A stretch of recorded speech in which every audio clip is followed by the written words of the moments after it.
Prinsip-prinsip itu bisa kita temukan di dalam dua gugus teori filosofi. Yang pertama disebut sebagai pendekatan utilitarianisme,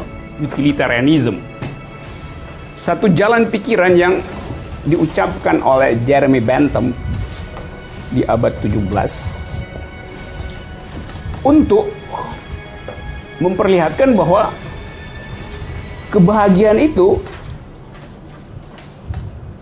hanya bisa disebut adil bila memuaskan mayoritas. Jadi terkenal prinsip bahwa the greatest happiness itu hanya boleh dihasilkan bila dia menyangkut the greatest number. Dalilnya sederhana. Suatu masyarakat disebut adil bila sebagian besar mayoritas memperoleh kebahagiaan terbanyak dari produk nasional, produk masyarakat yang biasa dihitung dalam ekonomi disebut sebagai jumlah agregat yang bisa dihasilkan, dan jumlah itu harus menyenangkan mayoritas. Sekarang ada problem, whose justice kalau disebut mayoritas. Nah, sebetulnya ide tentang mayoritas itu menganggap bahwa semua manusia setara di dalam kebutuhannya. Jadi utilitarianisme menganggap bahwa setiap manusia setara di dalam kebutuhannya. Jadi kita boleh sebut bahwa utilitarianisme mengandalkan jumlah keadilan. Bukan kualitas keadilan, jumlah keadilan itu. Gugus teori yang kedua yang mendominasi pembuatan kebijakan publik dikenal di dalam konsep libertarianism. Tadi pada utilitarianisme, keadilan itu dihitung berdasarkan jumlah kebahagiaan terbanyak yang bisa dinikmati oleh suatu masyarakat. Pada libertarianisme, keadilan itu tidak dihitung atau tidak diandalkan pada konsep jumlah kebahagiaan terbanyak, tetapi pada hak setiap individu untuk menghasilkan kebahagiaan bagi dirinya sendiri. Kalau ini produk nasional, kalau ini ada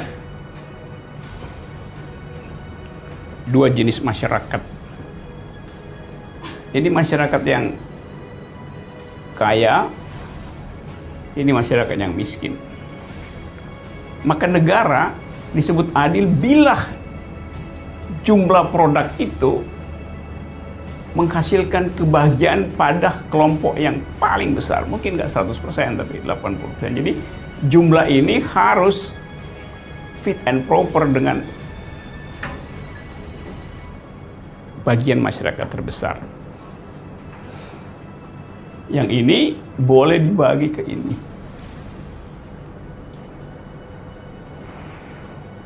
Melalui apa misalnya? Melalui sistem pajak. Ini jalan pikiran utilitarianisme.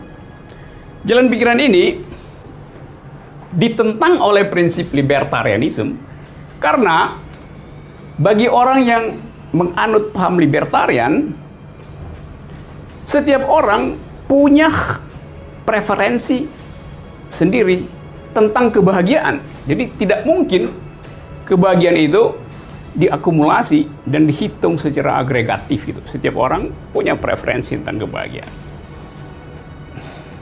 Misalnya orang yang lagi nongkrong di samping 7-Eleven di depan, mungkin dia lebih berbahagia dari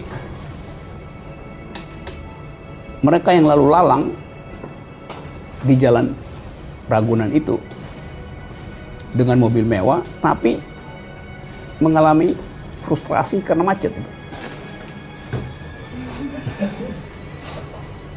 Jadi kita nggak bisa judge bahwa yang di dalam mobil ber-AC lebih bahagia daripada yang lagi nongkrong ngelamun di pinggir jalan. Itu adalah preferensinya. Sekarang dalam bentuk tadi ini. Ini negara, ini orang kaya, ini yang miskin. Sorry, kaya mesti agak gede.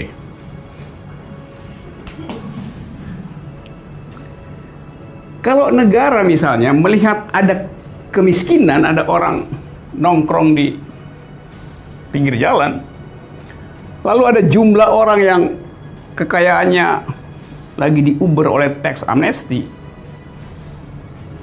lalu negara memajaki si orang kaya ini dan mensubsidi orang miskin ini, bagi libertarian artinya negara menghina dia sekaligus menghina dia.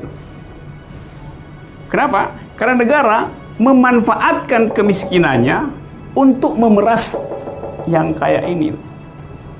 Pada saat yang sama, negara hanya menjadikan dua orang ini sebagai alat, bukan subjek, bukan objek.